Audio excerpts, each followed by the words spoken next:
Welcome to Move Well, Live Well, the podcast where we explore how staying active keeps us healthy and happy. I'm Tanner, and today I'm joined by our awesome panel, Kade, Charlie, and Hayden. We're diving into the health benefits of physical activity and how schools are helping kids make active choices that last a lifetime. Kade, let's kick things off with the basics. What does the Victoria curriculum have to say about physical activity? Great question, Tanner. The Victorian Curriculum 2024 places strong emphasis on the health benefits of physical activity, promoting both individual and community well-being. And it's not just about physical health, it includes mental, emotional and social wellness too. For example, being active improves heart function, strengthens bone and muscles, helps regulate sleep and boosts energy levels throughout the day. It even lowers the risk of chronic conditions like obesity, type 2 diabetes and cardiovascular disease, Victorian Curriculum and Assessment Authority. These aren't just nice side effects, these benefits are supported by social scientific evidence. But it's not just about the physical stuff.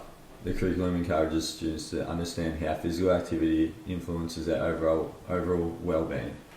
It's about fostering habits that help build a happier, healthier life. Absolutely, and the mental and cognitive benefits are just as important. A 2023 study by Mindaru, Patil and Agarwal found that physical activity increases serotonin and dopamine, those brain chemicals that help regulate mood and improve motivation. This is critical for young people facing academic pressure, social challenges, and changes during adolescence. When students feel mentally well, they're better learners. They focus better, solve problems more effectively, and even process new information more quickly. Movement helps brains grow stronger, not just bodies. Exactly, Charlie. Like the one by Singh ETAL 2023 shows that exercise boosts endorphins, those natural feel-good chemicals which help reduce stress and anxiety and improve emotional balance. That's a big deal in today's world where kids are navigating school, life, technology and social dynamics. And it's not just a bonus, it's a recommendation. The World Health Organization 2025 suggests that adults aim for 150 to 300 minutes of moderate aerobic activity weekly. For children and teens, it's at least 60 minutes a day. That might sound like a lot, but when schools build movement into the day, it becomes normal and even fun. Right on. And it's not just about tallying minutes. The curriculum helps students understand what influences their choices. Things like culture, environment, social expectations, and even the role of technology. Department of Education and Training 2025. So it's also about critical thinking, asking questions like what motivates me to move, what holds me back, and how can I make physical activity part of my lifestyle, not just something I have to do. Exactly. Students also explore key fitness concepts like intensity, duration and frequency. Basically how hard, how long and how often you move. Understanding these concepts empowers students to make informed decisions about how they stay active and why it matters. They also learn ways to reduce sedentary time. Instead of sitting all day, they're encouraged to stand up, stretch, or even take a quick walk. Even short bursts of activity throughout the day can boost energy and improve mood. Victoria Curriculum and Assessment Authority. And this education starts off early, from foundation through to level 6. Students are involved in a variety of activities, from classic playground games to create challenges like obstacle courses, movement storytelling and yoga. Some schools even offer activities like skateboarding or circus skills. All of this contributes to physical literacy, which isn't just about skill. It's about building confidence, competence and a positive attitude toward movement that lasts a lifetime. Australian Sports Commission. That's such a powerful concept, and Harris 2000 said more than 2 decades ago, physical activity is for everyone. It doesn't matter whether you're the fastest runner or someone who is just getting started. What matters is finding an activity that brings you joy. It could be a team sport, riding your bike, dancing in your room, or even walking your dog. It all counts. What is important is consistency and connection. That brings us to an important question. How do we make physical activity feel welcoming and exciting, not just for sporty kids, but for everyone? One way is by offering variety. Schools can expand beyond traditional sports to include options like material arts, Pilates, parkour, or outdoor adventure walks. This opens doors for students who might not enjoy competitive games but still want to be active. The Australian curriculum supports this kind of variety because it increases engagement and helps students discover what they truly enjoy. Australian curriculum. And let's talk about inclusion. Everyone, regardless of ability, background or experience, should feel they belong. By modifying equipment or rules and offering support where needed, teachers can create a space where all students succeed. This boosts not just participation, but also self-esteem and a sense of belonging.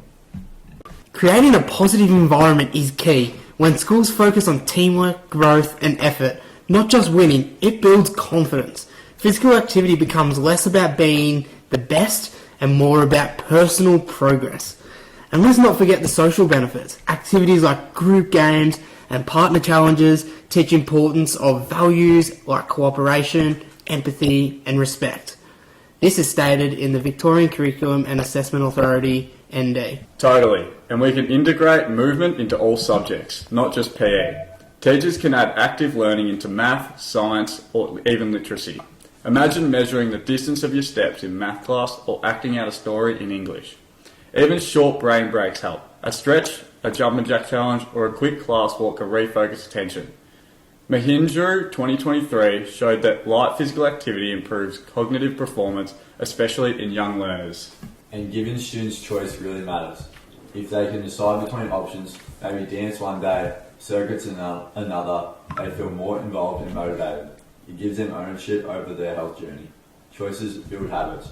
When students enjoy what they're doing, they're more likely to stick with it, even outside of school. Looking further ahead, studies like Singh et al. 2023 explain how regular movement supports brain plasticality, also called neuroplasticality.